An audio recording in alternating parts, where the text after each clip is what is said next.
G'day, this is the new Mercedes-Benz EQB and it's the brand's latest new electric vehicle.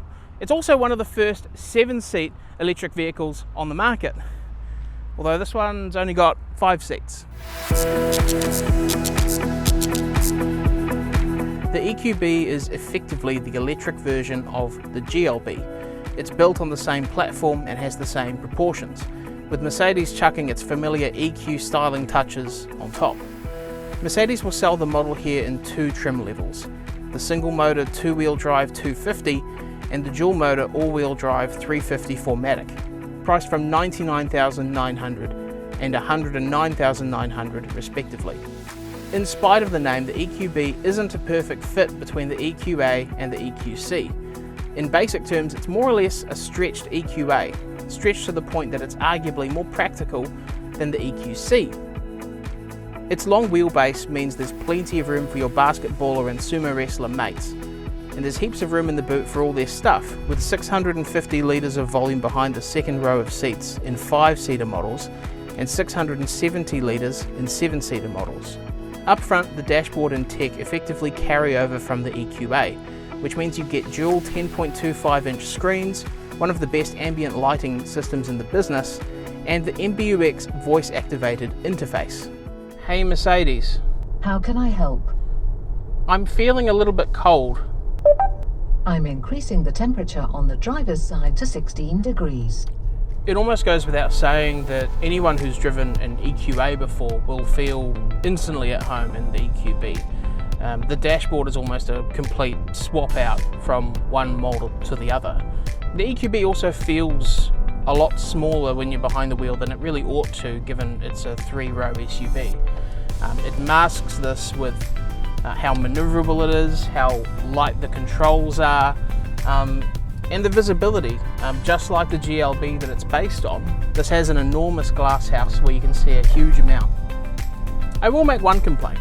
The braking system in this it struggles a little bit. All of Mercedes' regenerative braking does, in terms of feel and in terms of predictability. It can sometimes be hard to come to a nice wafting stop in this car. The amount that you can see outside is complemented by the stuff that you can see inside. It's all well bolted together and the software works fairly well. Although no electric seats in a 6-figure car, what's that about? Regardless of what model you choose, you get a 66.5 kilowatt-hour battery with a claimed WLTP range of more than 350 kilometers. In our experience, the range of just under 300 kilometers is more likely in real-world driving conditions. And that's just okay, really. It's probably one of the EQB's main drawbacks. And it makes sense given that it uses the same battery as the EQA, but carries a lot more weight. So, is it fast, I hear you asking? Well, compared to, your typical blood-curdling Tesla, probably not, but I think the 350 4MATIC is nevertheless a perfectly rapid and perfectly quick SUV for its class and for the money. These dual motors, they make 215 kilowatts of power, 520 newton meters of torque, and all of that is sent to all 4 wheels instantly. For the money, I can't fault the amount of pace that this car generates. This is definitely the one that you want. I can, on the other hand, fault the performance of the base model EQB, the 250. I recently got to drive that car in Melbourne, and with its single motor, it doesn't quite have the pace that you'd want or expect for the amount of money you're paying for $99,000. It's perfectly quick enough for your typical day-to-day commuting, but when you're in the situation of needing to pass a B-double on the motorway or use the passing lane for anything, you want a little bit more assurance than what the 250 provides. So the EQB then, well, it's got one of the best second rows of seats in any EV on the market. In fact, I think it's probably one of the most compelling premium EVs that money can buy, especially given that it comes with that badge on the front. And that's all well and good, but there is a catch with the EQB.